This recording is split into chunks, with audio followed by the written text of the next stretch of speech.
Hello, everyone. It is my pleasure and my honor to be here with you all this afternoon. I am so grateful. My name is Erin Rose Phillip. I'm 22 years old. I am a fashion model, an artist, a media personality, and a woman, amongst many other things. Some may call me a jack of all trades. Fashion has been one of the greatest parts of my life over the past 6 years, but has also been one of the biggest uphill battles. As a Black transsexual woman with quadriplegic cerebral palsy, and also as a wheelchair user, my career has always been geared towards showing that fashion, high or retail, is and should be for literally everybody.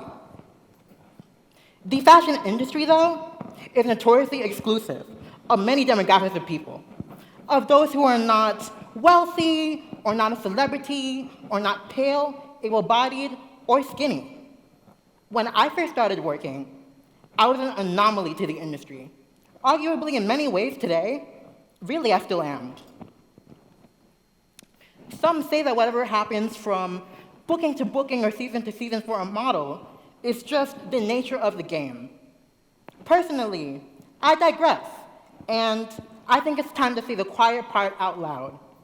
The fashion industry is unlikely to book or pay Black trans feminine and or physically disabled models to do runway, editorial, and or campaign because of an absence of whiteness, being able-bodied, or proximity to. So far, analyzing these disparities within the fashion industry has been an ongoing conversation, but also sort of hush-hush, and without any lasting or consistent changes actually ever made to address the problems at hand. I do believe that fashion should continue to embrace its nature as art, as expression, and as communication, just instead in a way that allows for all of us to elevate and have faith in ourselves and in our bodies, because it is so imperative. Over the years, during New York Fashion Week, I've been featured regularly in my agency's show packages and have been marketed towards clients every single season.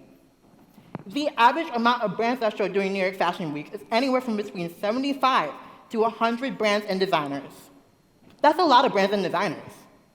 Despite this, I have only ever confirmed and walked shows for 3 New York brands in 5 to 6 years. Let me quickly run that back. I have only walked shows in New York for 3 New York brands in 5 to 6 entire years. Mind you, this is New York, which is considered to be one of the most socially, ethnically, and culturally diverse cities in the world. So much for that. Again and again, my team and I have listened to brands say to us, "Oh, Aaron Rose doesn't have the right look for this season," or "she doesn't have the right look, period." But the thing is, everyone, is that they say this to me and my team every single season. It's not difficult at a point to read between those lines. Even in the moments when brands have said that they would love for me to walk a show initially, they have still come back and said, "Oh, actually, Aaron Rose, can you please sit front row for us?" Of course, I'm still grateful to participate in these kind of events, when even just a few years ago, it was a rarity within itself for a disabled person to even be able to attend a runway show because of the lack of access. But it's been frustrating and disheartening nonetheless to show up and to be told constantly that I can't do my literal job because of logistic reasons or liability reasons or whatever else, only to often find that the runways that I want to walk and that I've been demonstrated to walk are actually indeed fully physically accessible to me in my wheelchair, and that the logistic issues cited as reasons that I couldn't be a part of these shows to walk them don't actually exist at all. The reasons are fake. Oftentimes, these same brands will also ask me to film mini campaigns and trailers for these shows, even when I'm not in them. The work then turns into a gesture of representation and a very performative kind of inclusivity, rather than anything substantial or real. Brands will love to have me for social media content, for influencer jobs, for trailers, for mini jobs and mini campaigns, only existing on social media. But for the important work that truly stands the test of time and lasts, such as print magazine covers, campaigns, editorials, and the runway, it has been largely silent. I am not the first woman or model to have done this work, to have desired that the fashion industry be more inclusive towards disabled people. Jillian Mercado, the actress and model, was featured in a campaign for Diesel by Nicola Formichetti in 2014. And in March 2016, Mercado was announced as one of 3 models to appear at that time for the latest campaign for Beyoncé. In 2019, the academic, writer, disability activist, and my dear friend Sinead Burke appeared on the cover of the Forces for Change issue of British Vogue, guest edited by the Duchess of Sussex, Meghan Markle. In 2023, 4 years later, Burke, myself, actress Selma Blair, model Ellie Goldstein, and American Sign Language performer Justina Miles appeared on the covers of British Vogue's May issue titled Reframing Fashion. These issues and these covers, overseen by Edward Enninful, the European editorial director of Vogue, marked the first time that disabled women and models were ever featured on the cover of Vogue in the publication's entire history. Disability representation has improved. It really, really has, especially compared to when I started working. Black trans representation has also gradually made more appearances and strides in high fashion, particularly through the likes of and represented by talents such as Rishi Shazam, Gia Love, Zaya Wade, Connie Fleming, Dominique Jackson, Akobe, Gary Jones, India Moore, Lena Bloom, The Angelito Collective, Memphis Murphy, and Amara Extravaganza. But if we compare this demographic to even just the coverage of white transgender models across 2023, we will see a dramatic difference. And if we collect the number of covers with disabled representation, we will see even less. I want to note that the previous images shown are in no way meant to be critical, judgmental of, or vindictive towards the subjects/models' pictures. The intentions for showing these images have nothing to do with any of these talents personally. I respect so much and love and enjoy my friends who are models, and I'm honored to be in friendships and sisterhood with many of them. This is not about criticizing them, but it is rather about showing real examples of the systems in play within the fashion industry and by brands overall that allow for costing inequities on the runways, in magazines, campaigns, and editorials with usage of talents. There is a serious inequity with how white trans models are able to work more than black trans models, and how able-bodied talents are able to work more than disabled talents. But of course, it is also true that while there is exclusion on a major level in the fashion industry, there have also been lovely examples of inclusion for disabled folks and also black trans folks in fashion. My career itself testifies to that very, very much. Jeremy Scott, when Jeremy Scott, creative director Moschino, that brand is the only major luxury fashion brand to have ever featured a wheelchair-using, visibly disabled model on the runway during Fashion Month. That model being myself.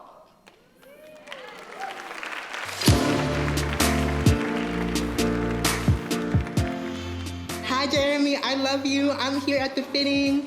I just want to let you know that I just feel extremely completely honored and flabbergasted and just pumped. Thank you for letting me be a part of this. It's beautiful. I'm so gagged by all the clothes. It's looking really like some Skittles, and it just feels like heaven.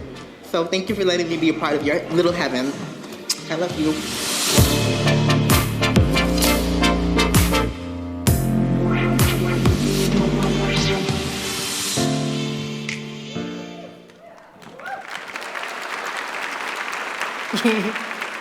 Thank you, everybody. After the Moschino show in 2021, I was honestly completely overwhelmed by the outpour of love and support that I received from the disabled community. I cried happy tears every day for a week, honestly. A large proportion of the disabled community loves fashion, but have gone most of their lives without ever seeing themselves properly represented in that space. People were reaching out to me from all over the world and messaging me things such as, You make me see myself in the world where my disability is not seen. I can see myself in the world because of you. That really touched me. Other responses were more along the lines of, oh my God, you did it, this is real, we have a disabled model, and I've watched you manifest and work towards this for 4 to 5 years. To be seen and held by my community in that way really made me deeply emotional, and the gratification of knowing that my community loves and supports me means everything to me, because even though the fashion industry puts up a tough fight, our goals that we have are not impossible. You know, I used to want to model for the approval of the higher-ups in the fashion industry. I was young, and I wanted to really feel accepted by this world that I was so in love with and cared so much about. But I came to realize over time that they were making deliberate choices to exclude me. However, I will always know that even if the fashion industry doesn't see or understand what I have done in my career or for my community, that my community is beautiful and smart and kind, and that we will continue doing this work together to make the world a more equitable place.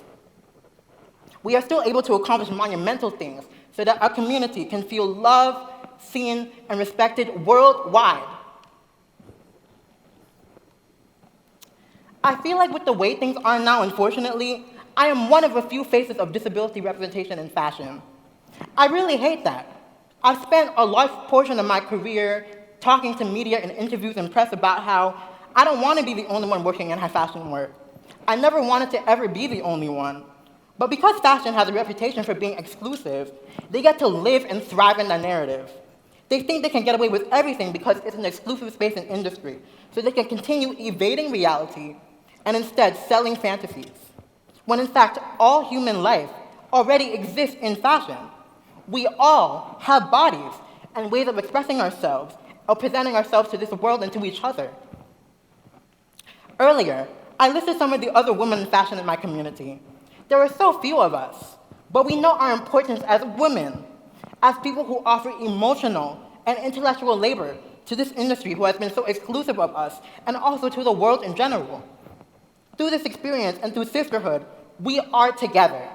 That unity is simply unbreakable. The industry has not made further efforts to include disabled people. It's sad. It's very sad, the situation. The fashion industry, in many ways, is backwards. I've been working in this field for 4 to 5 to 6 years now, honestly, and I'm too ambitious to see this field remain stagnant. The system of disbelief in disabled and or Black trans feminine talent not being beautiful, acceptable, desirable, or sellable in comparison to our white and or able-bodied counterparts. That system has to be demolished in order for equality to have space and grounds to truly bloom. These parts of ourselves that we are punished for, these things that we cannot control and these things that define us, should never be used against us. Across each of our bodies and each of our lives, we deserve to feel confident and secure in our beauty, and especially within our power. Thank you, UC Berkeley.